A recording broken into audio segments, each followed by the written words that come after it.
आऊज़ बिल्लाहि मिनश्शैतानिर्रजीम बिस्मिल्लाहिर्रहमानिर्रहीम।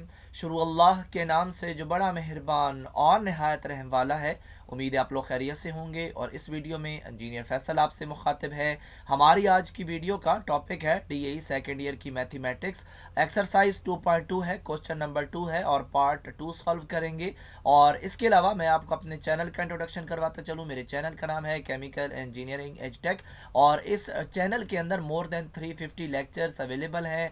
और इन लेक्चर्स के अंदर अप्रॉक्स 28 इंडस्ट्रीज को भी डिस्कस किया गया है और इन तमाम इंडस्ट्रीज की फ्लो शीट्स और मैन्युफैक्चरिंग स्टेप्स अवेलेबल हैं। और इसके अलावा आप मेरे चैनल को सब्सक्राइब करेंगे, बेल का आइकन प्रेस करेंगे तो मेरी हर लेटेस्ट वीडियो आपको मिलती रहेगी। एक्सरसाइज 2.2 है, क्वेश्चन नंबर 2 है, पार्ट 2 है। और यहाँ पे जो हमारे पास सवाल अवेलेबल है इसका हमने डेरिवेटिव निकालना है और विद रिस्पेक्ट टू एक्स निकालना है। और इसका मतलब है कि हमने फाइंड करना है D Y by D X. और जो हमारे पास सवाल होता है सबसे पहले स्टेप के अंदर हम उसको इक्वल करते हैं वाई के और फिर हम इस वाई की जगह उसको फीड भी करवाते हैं। ये मैंने डॉटेड लाइन लगा दी है। आप इस सवाल को उठा के यहाँ पे वाई की जगह लिख के फिर इसकी ऊपर हम जो है फार्मूला अप्लाई करेंगे। और बताता चलूं कि यहाँ पे जो नीचे वाला x होता है इसी को हम कहते हैं विद रिस्पेक्ट टू x, यानी y को हम डेरिवेट कर रहे हैं विद रिस्पेक्ट टू x। तो फार्मूला कौन सा अप्लाई होगा? पहले पावर आएगी, फिर जो उसके अंदर बेस होगी और फिर जो हमारे पास पावर होगी उसमें से हमें कम कर देंगे और फिर बेस का डेरिवेटिव ले लेंगे। और जहाँ पे जो हमारे पास सिचुएशन है हम इसके ऊपर यही फार्मूला अप्लाई करते हैं। और सबसे पहले आप एक चीज़ को मद्देनज़र रखें कि इस पूरे सवाल के ऊपर सबसे पहले हम देख रहे हैं कि पावर है तो हम इसके ऊपर पहले ये पावर रूल लगाएंगे और फिर हम जो अंदर बेस होगी इसकी जो है वो डेरिवेशन करेंगे।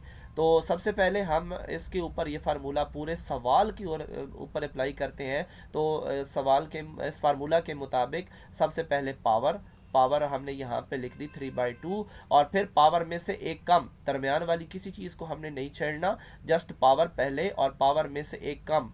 तो पावर में से जब एक कम करेंगे तो यहाँ पे हमें एलसीएम लेना पड़ेगा और इस एलसीएम का रिजल्ट हमें 1/2 की सूरत में मिलेगा।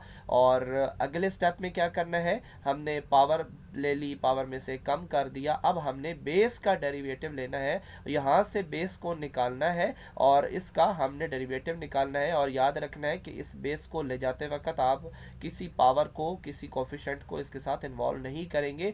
जस्ट इन ब्रैकेट्स के अंदर जो भी मटेरियल होगा हम सिर्फ उसी मटेरियल को उठाएंगे और उसका डेरिवेटिव लेंगे बड़े सिंपल वे से।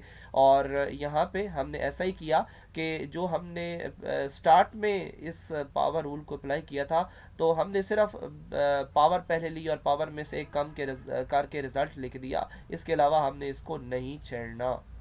अब हमने इसकी बेस का अलग से डेरिवेटिव लेना है और बेस का डेरिवेटिव हम पहले सवाल के अंदर काफ़ी इस तरह के सवाल कर चुके हैं और आप उनको रिविजिट भी कर सकते हैं। तो हम इनको कैसे डील करते हैं, जिस वेरिएबल के ऊपर पावर हो उसको हम लिखते हैं पावर पहले और पावर में से एक कम, बिल्कुल वही फार्मूला जो यहाँ पे अप्लाई हुआ है। तो यहाँ पे हमने लिखा पावर पहले, पावर में से एक कम करेंगे 1 आएगा, 1 यहाँ पे लिखे ना लिखे एक ही बात है।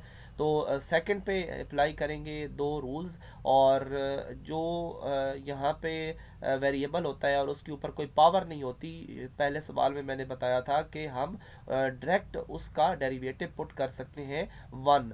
और जो कांस्टेंट होता है उसका जो डेरिवेटिव होता है वो 0 होता है। ये दो बातें जो है ये आप याद भी रख सकते हैं ताकि आपको इनकी जो है वो सहूलत मिले। तो क्या वो बातें थी कि कांस्टेंट का डेरिवेटिव हमेशा 0 और जिस वेरिएबल के ऊपर कोई पावर ना हो तो उसका हम डायरेक्ट डेरिवेटिव यानी रिजल्ट 1 लिख सकते हैं। तो हमने जो पहला एक्स स्क्वायर है इसका तो हमने रूल अप्लाई कर लिया ना, पावर पहले, पावर में से एक कम। और फिर हमने सेकंड में देखा कि इस वेरिएबल के ऊपर कोई पावर नहीं है तो डायरेक्ट हमने 1 पुट कर दिया क्योंकि हमें पता है कि ये रूल है। इसी तरह आगे कांस्टेंट है तो इसका रिजल्ट भी 0 आएगा। तो अब हम देखेंगे कि इन के बाद कोई इनकी आपस में ट्रीटमेंट हो सकती है या नहीं हो सकती, तो ऑफ कोर्स हम इसको तो छेड़ नहीं सकते, इसके ऊपर पावर है। और यहाँ भी 3/2 है और यहाँ पे कोई ऐसी चीज़ नहीं है जो 3/2 के साथ कैंसिल हो। तो हम एज इट इज़ हम इसको आंसर कंसिडर करेंगे और आंसर लिख देंगे, और यही हमारा आंसर है। इस ज़ीरो को ऑफ कोर्स आप निगलेक्ट करेंगे और ये हमारे पास रह जाएगा 2x + 3। तो ये हमारा आंसर है।